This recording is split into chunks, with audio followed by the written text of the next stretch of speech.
एक नाम है जॉर्ज सोरोस। ये नाम सुनते ही ना अक्सर विवाद खड़े हो जाते हैं। कुछ लोग कहते हैं कि वो एक जीनियस हैं, एक शानदार इन्वेस्टर, तो वहीं कुछ लोग उन्हें एक ऐसी शक्ति मानते हैं जो देशों की इकोनॉमी को भी हिलाकर रख सकती है। और हाँ, ये वही इंसान हैं जिन्होंने सिर्फ एक रात में बैंक ऑफ इंग्लैंड को तोड़कर $1 बिलियन कमा लिए थे। The man who broke the bank of England, मतलब बैंक ऑफ इंग्लैंड को तोड़ने वाला आदमी, यही टाइटल उनकी पहचान बन गया है। पर सच कहूं तो उनकी कहानी इससे कहीं ज्यादा गहरी और जटिल है। ये एक असली रैग्स टू रिचेस कहानी है, मतलब बिल्कुल जमीन से उठकर आसमान तक पहुंचने का एक अविश्वसनीय सफर।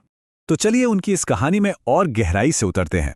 पर एक मिनट, आगे बढ़ने से पहले एक बात बिल्कुल साफ कर देना जरूरी है। ये जो हम बात कर रहे हैं, ये उनकी जिंदगी की कहानी का एक तथ्यात्मक ब्यौरा है। इसे किसी भी तरह का समर्थन न समझा जाए। लेकिन हाँ, एक बात पक्की है, इस कहानी में फाइनेंस और सर्वाइवल, मतलब जिंदा रहने की कला के कुछ ऐसे सबक छिपे हैं जो वाकई कमाल के हैं। तो आज हम उनकी कहानी को 5 हिस्सों में देखेंगे। सबसे पहले समझेंगे कि वो इतने विवादास्पद क्यों हैं। फिर बात करेंगे उनकी शुरुआती संघर्ष की, यानी अस्तित्व की लड़ाई की। इसके बाद हम बाजारों को लेकर उनके बिल्कुल नए फलसफे को जानेंगे। फिर आएगा वो मशहूर किस्सा, बैंक ऑफ इंग्लैंड की हार का। और आखिर में हम जॉर्ज सोरोस की जिंदगी से 5 जबरदस्त सबक सीखेंगे। चलिए कहानी की शुरुआत करते हैं। साल था 1930। जगह थी बुडापेस्ट, हंगरी। यहीं पर एक यहूदी परिवार में जन्म हुआ ग्योर्गी श्वार्ट्ज का, जिन्हें आज हम जॉर्ज सोरोस के नाम से जानते हैं। अब जरा सोचिए वो दौर कैसा था। उस वक्त उस जगह पर एक यहूदी परिवार में पैदा होना ही अपने आप में एक बहुत बड़ा खतरा था। अब आते हैं उनकी जिंदगी के उस हिस्से पर जिसने उन्हें हमेशा के लिए बदल दिया। वो था दूसरे विश्व युद्ध में जिंदा रहने का उनका संघर्ष। उनके पिता टिवेडार कोई मामूली इंसान नहीं थे।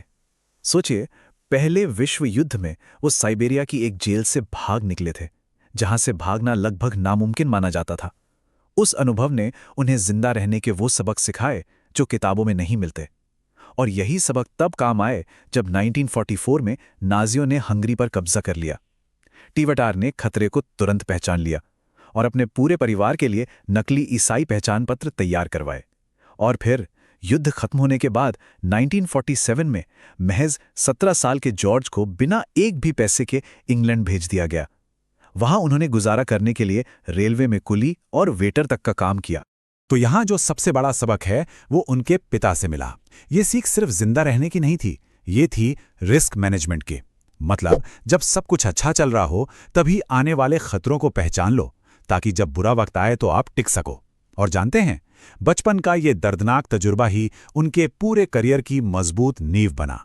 इंग्लैंड पहुंचकर सोरोस ने लंदन स्कूल ऑफ इकोनॉमिक्स में एडमिशन लिया और यहीं उनकी मुलाकात एक फिलोसोफर कार्ल पॉपर से हुई। और इस एक मुलाकात ने दुनिया को देखने का उनका नजरिया हमेशा के लिए बदल कर रख दिया। पॉपर के आइडिया से ही सोरोस ने अपना एक खुद का सिद्धांत बनाया, जिससे वो कहते थे रिफ्लेक्सिविटी। अब ये है क्या? ये एक बहुत ही सिंपल लेकिन बहुत पावरफुल आइडिया है। देखिए, ये कहता है कि हमारी सोच और असलियत, इन दोनों के बीच एक फीडबैक लूप होता है। मतलब हमारे विश्वास हकीकत को बनाते हैं और फिर वो बदली भी हकीकत हमारे विश्वासों को बदल देती है। ये एक साइकिल है जो लगातार चलता रहता है। अच्छा, इकोनॉमिक्स की पुरानी किताबें क्या कहती हैं? वो कहती हैं कि मार्केट बहुत समझदार है, रैशनल है और हमेशा सही वैल्यू दिखाता है। लेकिन सोरोस ने कहा नहीं, बिल्कुल नहीं। उनका मानना था कि मार्केट तो पूरी तरह से इर्रेशनल है। ये इंसानों की सोच, उनके इमोशंस और उनके बायस से चलता है। और यही वजह है कि बाजार में कभी एकदम से तेजी आती है तो कभी भारी गिरावट, जिसे बूम एंड बस्ट साइकिल कहते हैं। इसी फिलॉसफी के बेस पर उन्होंने ट्रेडिंग के लिए अपने 3 गोल्डन रूल्स बनाए। पहला rule, invest first, investigate later. मतलब अगर कोई मौका दिखे तो इंतजार मत करो, एक्शन लो, जांच बाद में करना। दूसरा, आप सही हो या गलत, इससे कोई फर्क नहीं पड़ता। असली बात यह है कि जब आप सही होते हो तो कितना कमाते हो और जब गलत होते हो तो कितना कम गंवाते हो। और तीसरा, सबसे जरूरी, अपनी गलतियों को फौरन मान लो और अपने लॉस को तुरंत कट कर दो। और अब हम पहुंचते हैं साल 1992 के उस ऐतिहासिक ट्रेड पर जिसने उन्हें वो बदनाम नाम दिया जो आज तक उनके साथ जुड़ा है। तो उस वक्त चल क्या रहा था? देखिए, 1992 में जो ब्रिटिश पाउंड था वो एक सिस्टम में फंसा हुआ था जिसका नाम था यूरोपियन एक्सचेंज रेट मैकेनिज्म या ERM। इसकी वजह से पाउंड की कीमत को जबरदस्ती बहुत ऊंचा रखा जा रहा था। पर दिक्कत ये थी कि ब्रिटेन की इकोनॉमी उस वक्त मंदी में थी और उसे अपनी करेंसी की कीमत कम करने की सख्त जरूरत थी। लेकिन वो इन नियमों की वजह से ऐसा कर नहीं पा रहे थे। सरकार के हाथ बंधे हुए थे।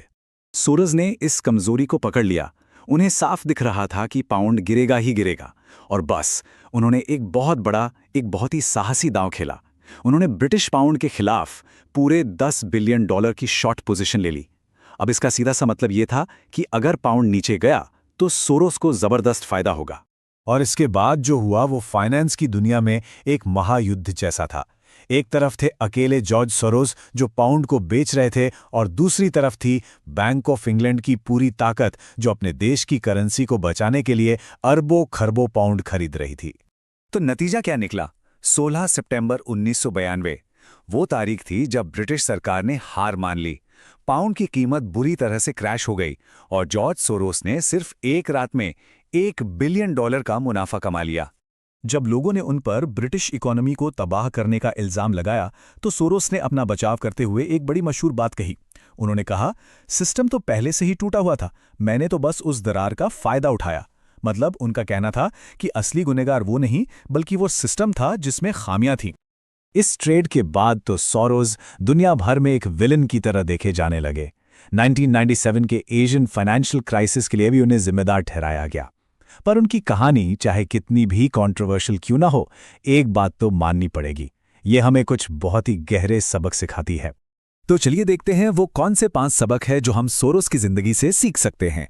पहला, हमेशा भीड़ से अलग सोचो, जैसे सोरोस ने नंबरों के बजाय मार्केट की साइकोलॉजी को समझा। दूसरा, कभी भी 100% श्योर मत हो, हमेशा शक की गुंजाइश रखो। तीसरा, सबसे पहले सर्वाइव करो, बाजार में टिके रहना सबसे जरूरी है, मौके तो आते रहेंगे। चौथा, जब किसी चीज पर यकीन हो जाए, पूरा कन्विक्शन हो, तो छोटा मोटा नहीं बड़ा दांव खेलो। और पांचवा, जो भी कमाओ उसका एक हिस्सा समाज को वापस जरूर दो। और ये जो 5वां सबक है ना, वो उनकी जिंदगी में साफ साफ दिखता है। उन्होंने अपनी पूरी जिंदगी में करीब $40 बिलियन कमाए, और जानते हैं उसमें से कितना दान कर दिया? $32 बिलियन से भी ज्यादा अपनी ओपन सोसाइटी फाउंडेशंस के जरिए। आज उनकी नेटवर्थ सिर्फ $8 बिलियन है। तो आखिर में सवाल वहीं आके रुक जाता है, कौन है जॉर्ज सोरोस? एक जीनियस जिसने बाजारों के कोड को क्रैक कर लिया, एक विलन जिसने देशों की अर्थव्यवस्थाओं को अपने फायदे के लिए तोड़ा, या फिर इन दोनों के बीच की कोई और ही शख्सियत? शायद इसका जवाब इस बात पर निर्भर करता है कि आप दुनिया को किस नजरिए से देखते हैं।